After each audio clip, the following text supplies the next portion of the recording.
Hello बच्चों, स्वागत है आप सभी का एक बार फिर से आज के इस वीडियो में। और आज का जो वीडियो है, महायोगी गोरक्षनाथ विश्वविद्यालय में जो प्रवेश परीक्षा होने वाला है, चाहे किसी भी कोर्स में आप एंट्रेंस एग्ज़ाम दे रहे हों, जितने भी कोर्स के नाम आपको स्क्रीन पर दिख रहे हैं, इनमें से किसी में भी अगर आपने अप्लाई किया है तो ये जो वीडियो है बहुत ही इंपॉर्टेंट होने वाला है आप सभी के लिए।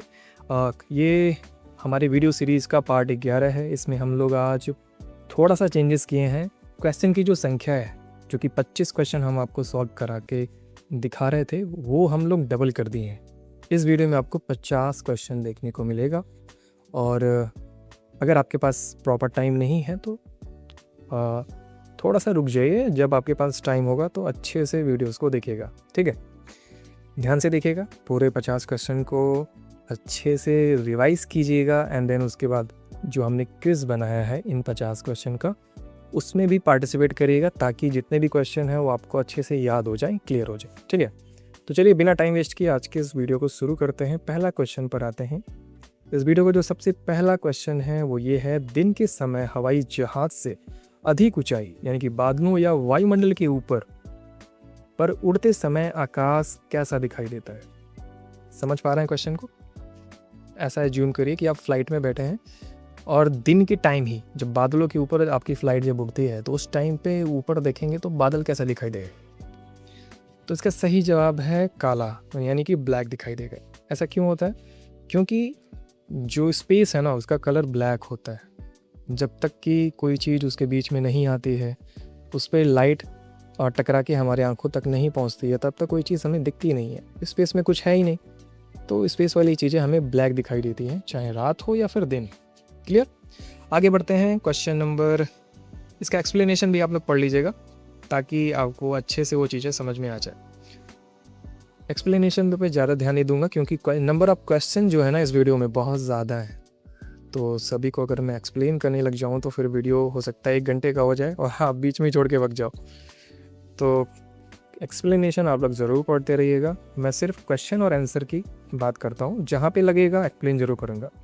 विटामिन ई का रासायनिक नाम क्या है? टोकोफेरॉल होता है। ऑप्शन बी इसका सही जवाब है, ठीक है।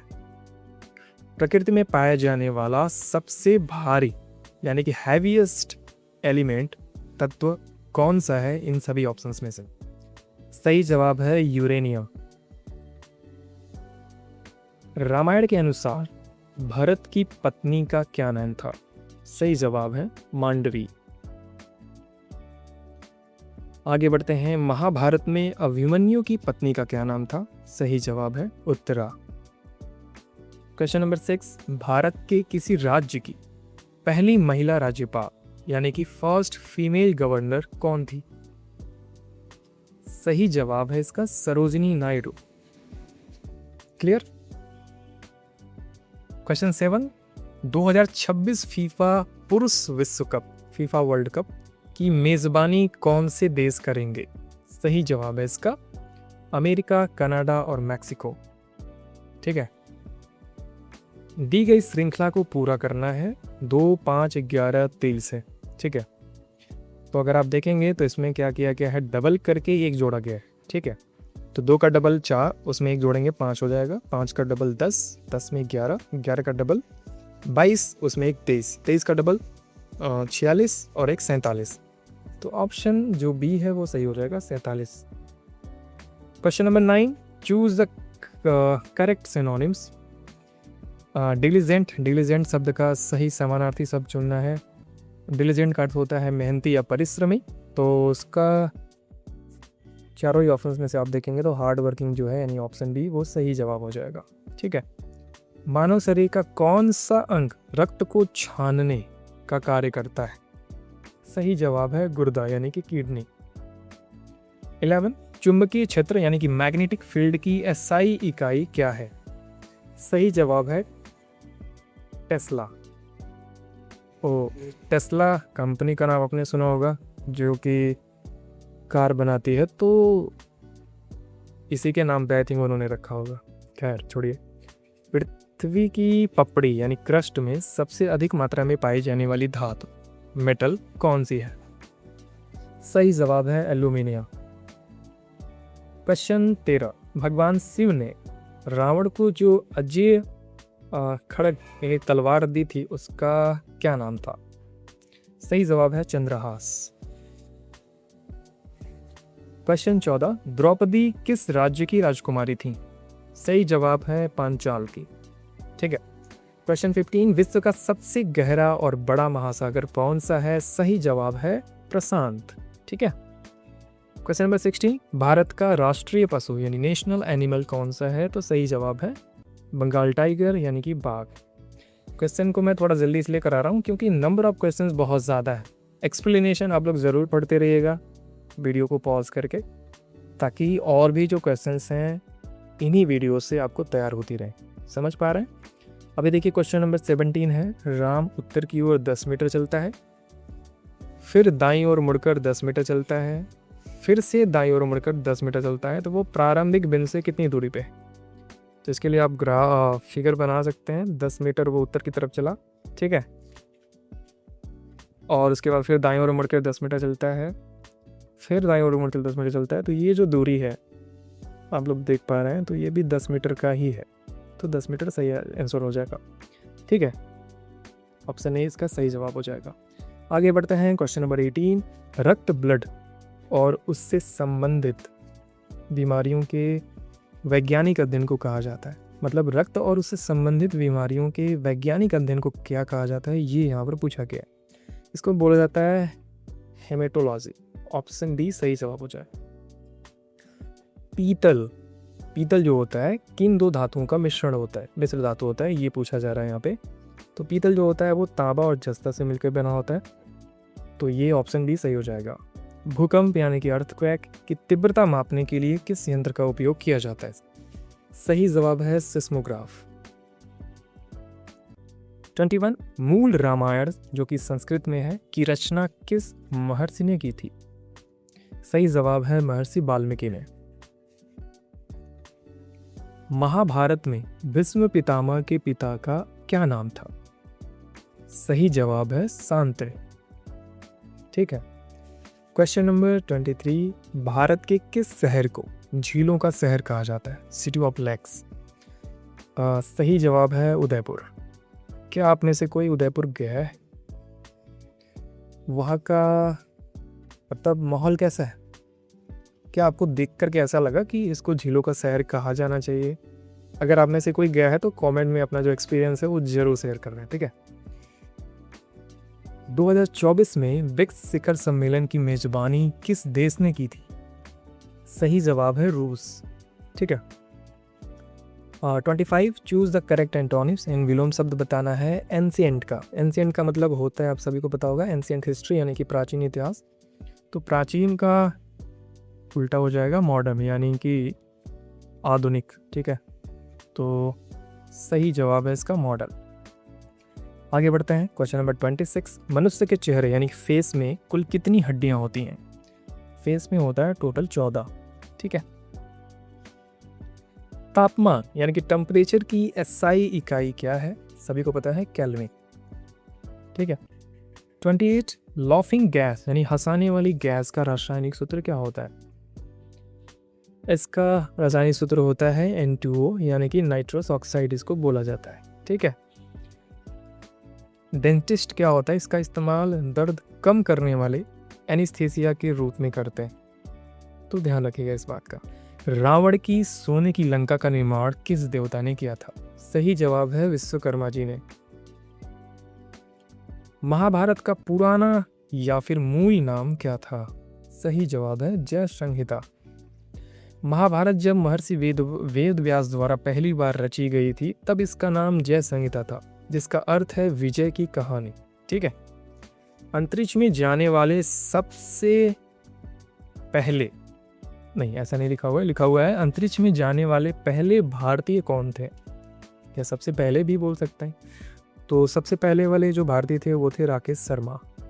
1984 में wing commander Rakesh Sharma Soviet संघ के अंतरिक्ष मिशन के जरिए अंतरिक्ष की यात्रा करने वाले पहले भारतीय नागरिक बने थे।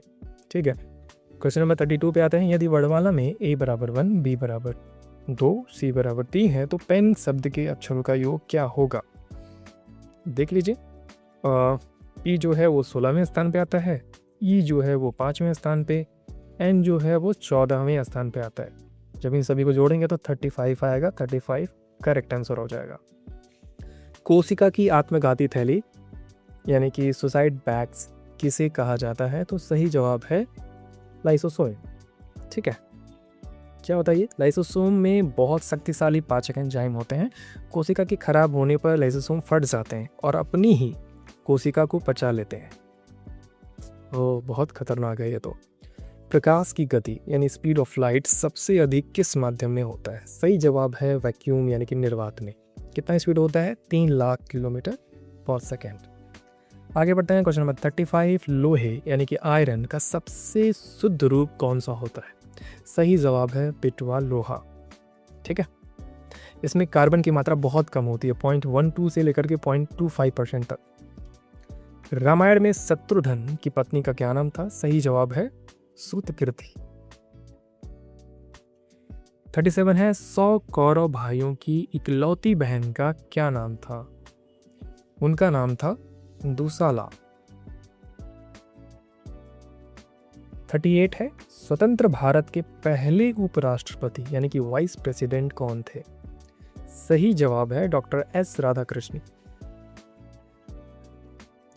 महान दार्शनिक और शिक्षक डॉक्टर सर्वपल्ली राधाकृष्णन जो थे भारत के पहले उपराष्ट्रपति और दूसरे राष्ट्रपति थे। इन्हीं के जन्मदिन पर शिक्षक दिवस मनाया जाता है, तो ये पॉइंट भी आप सभी लोग जरूर याद रखिएगा।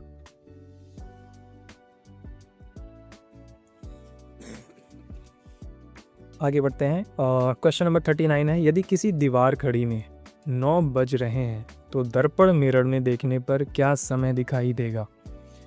तो आप लोग होशियार हैं, इसको देख लीजिएगा। ऐसे घड़ी में 3 बज रहा होगा तो दर्पण लगा के देख लीजिएगा, देखेंगे तो आपको 3 बज रहा होगा ऐसा दिखाई देगा। ठीक है, क्वेश्चन नंबर 40, कोशिका का मस्तिष्क यानी ब्रेन ऑफ द सेल किसे कहा जाता है? तो सही जवाब है केंद्रक।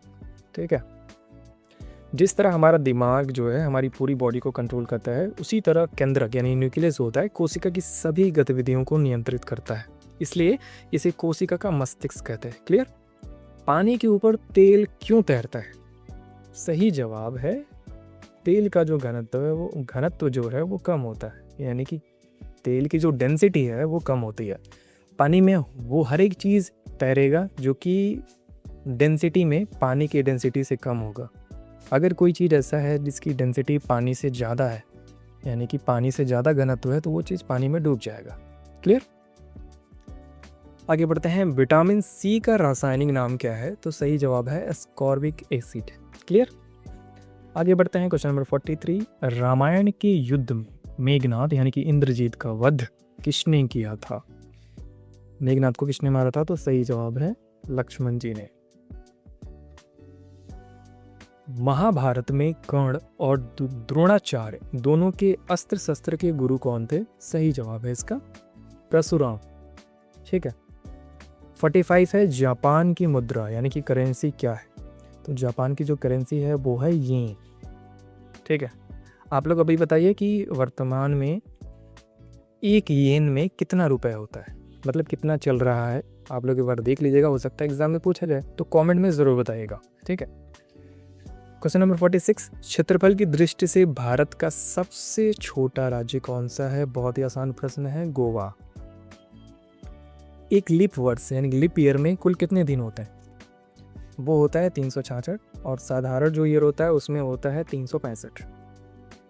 क्वेश्चन नंबर 48, मनुष्य में दूध के दांतों यानी मिल्क टीथ की कुल संख्या कितनी होती है? सही जवाब है 20। ठीक, क्वेश्चन नंबर 49, आकाश का रंग नीला क्यों दिखाई देता है? इसका सही जवाब है प्रकाश का प्रकीर्णन, स्कैटरिंग ऑफ लाइट। इस वीडियो का सबसे लास्ट प्रश्न है, नॉन स्टिक बर्तनों यानी कि नॉन स्टिक पैन्स पर किसकी परत चढ़ाई जाती है? सही जवाब है टेफलॉन। ठीक है, खाना पकाने वाले बर्तनों पर खाना चिपकने से रोकने के लिए उस पर पॉलीटेट्राफ्लोरोएथिलीन यानी कि टेफलॉन की कोटिंग की जाती है ताकि उस पर कुछ चिपके ना, आसानी से वो क्लीन हो जाए। ठीक है, तो इस तरीके से हमने इस वीडियो में जो कि है पार्ट 11, 50 क्वेश्चंस को डिस्कस किया है। सभी ये क्वेश्चन आपके एंट्रेंस एग्ज़ाम के लिए इम्पॉर्टेंट हैं, तो इन सभी को ज़रूर रिवाइज़ कीजिएगा। इसका जो टेक्स्ट फॉर्मेट में क्वेश्चन है हमारे वेबसाइट पे जा कर के उसको भी ज़रूर पढ़िएगा।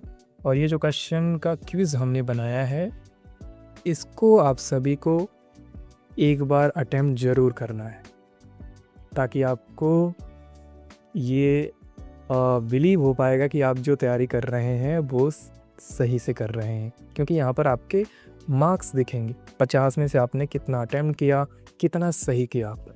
ठीक है, तो वीडियो को देखने के बाद अगर आपने क्विज़ अटेम्प्ट कर दिया है तो इस वीडियो के नीचे कमेंट में ज़रूर बताइएगा कि आपने कितना सही किया एक बार वीडियो देखने के बाद। मुझे लगता है ज़्यादातर जो स्टूडेंट हैं 50 में से तो 40 के ऊपर कर ही जाएंगे, और बहुत सारे ऐसे स्टूडेंट होंगे जो कि 45 से भी ज़्यादा सही कर जाएं। तो देखते हैं किसका सबसे ज़्यादा सही होता है। तो फिलहाल आज के इस वीडियो में सिर्फ इतना ही। बहुत ही जल्द हम अगला वीडियो लेकर के आ रहे हैं, सो मेक श्योर चैनल को सब्सक्राइब करके रखिएगा ताकि आपको नोटिफिकेशन मिलती रहे। ठीक है, और अगर आप मुझसे सोशल मीडिया अकाउंट्स पर जुड़ना चाहते हैं तो मेरे जितने भी सोशल मीडिया अकाउंट्स के लिंक हैं इसी वीडियो के डिस्क्रिप्शन बॉक्स में दिया गया है, तो वहाँ से जा कर के आप लोग जुड़ सकते हैं। तो फिलहाल आज के इस वीडियो में सिर्फ इतना ही।